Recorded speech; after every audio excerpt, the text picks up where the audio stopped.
Today's what, January 2nd? I believe. Yes, it is. Right now I'm in front of, actually, this year I dedicate my life to Emu the monkey. Emu the monkey was a monkey in the South Pacific who learned how to eat sweet potatoes, and then once he learned, the whole world known. So that's why I'm going to dedicate my life for a whole year, no matter what. And this is Lynn. Lynn's going to be my partner.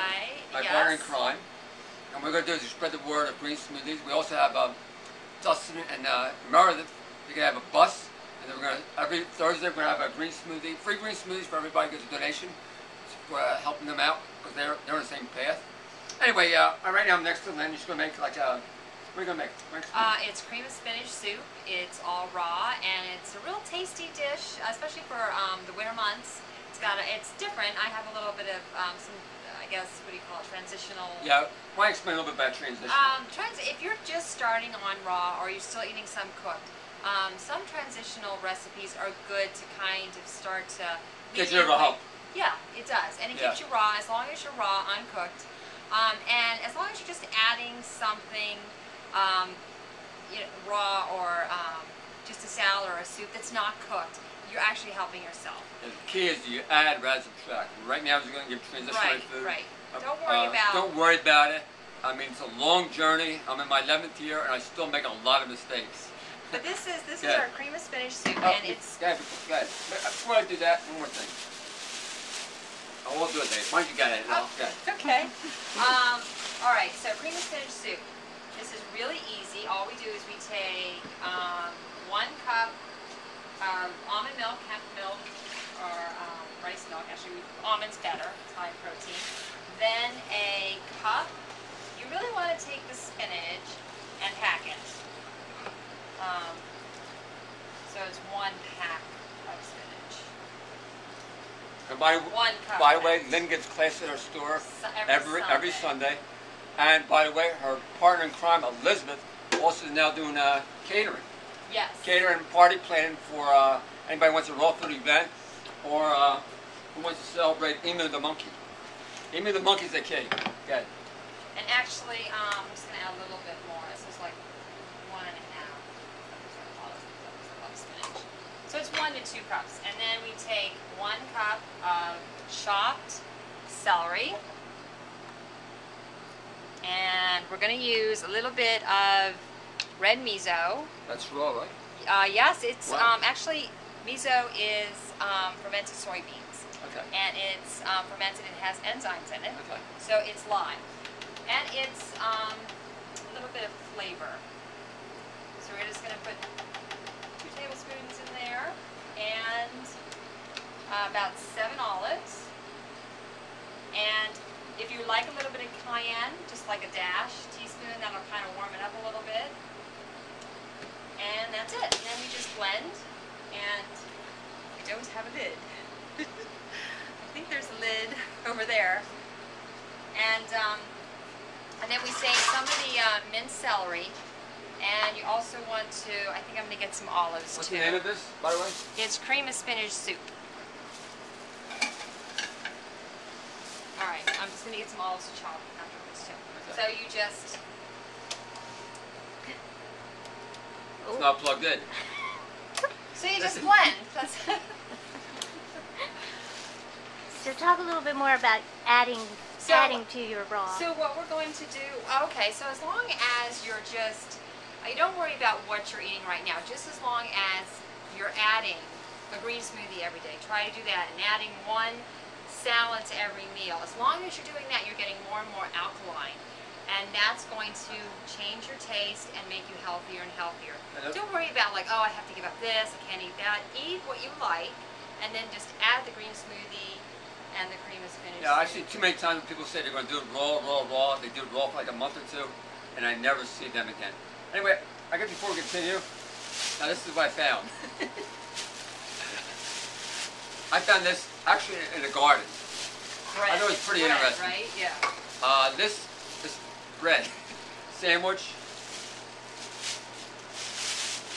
There's another bread. How did the bread get back out there? Or somebody was eating it somewhere? I mean, this bread does not break down.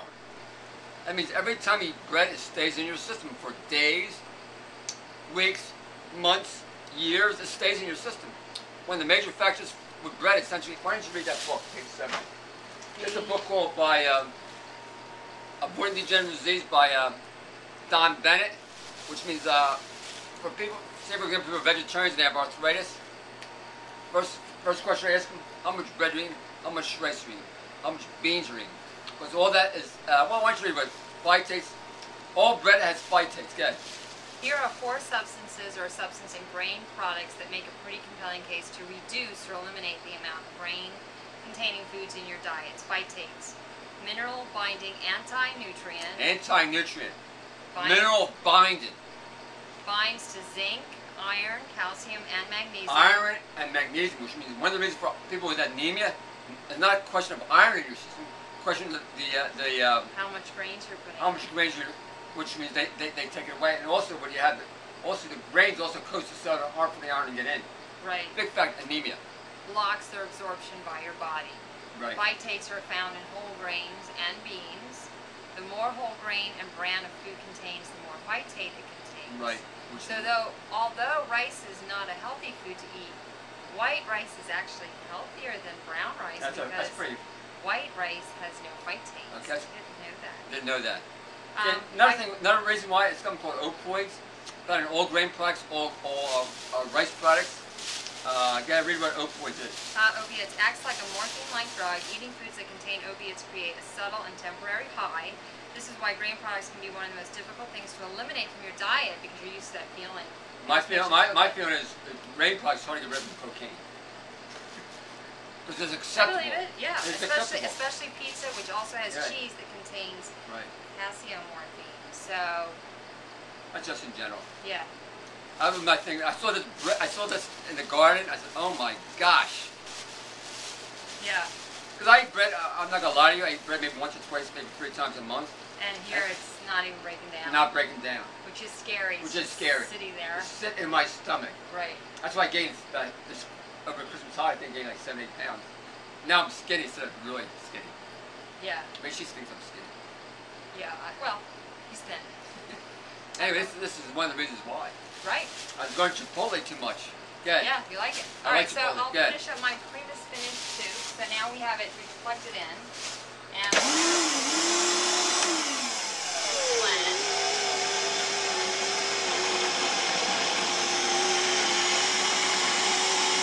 Alright, for a little bit. There you have cream of spinach.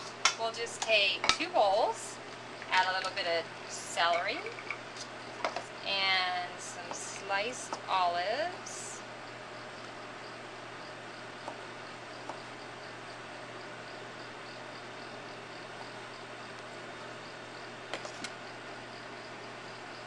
Alright, and then we'll just take the soup.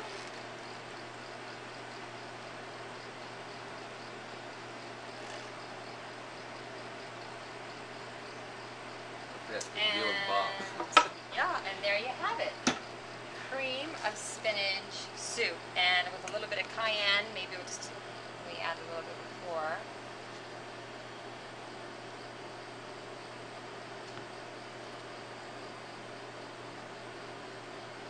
And that's bon appetit, delicious. Okay, this is Lynn in her cooking classes every Sunday.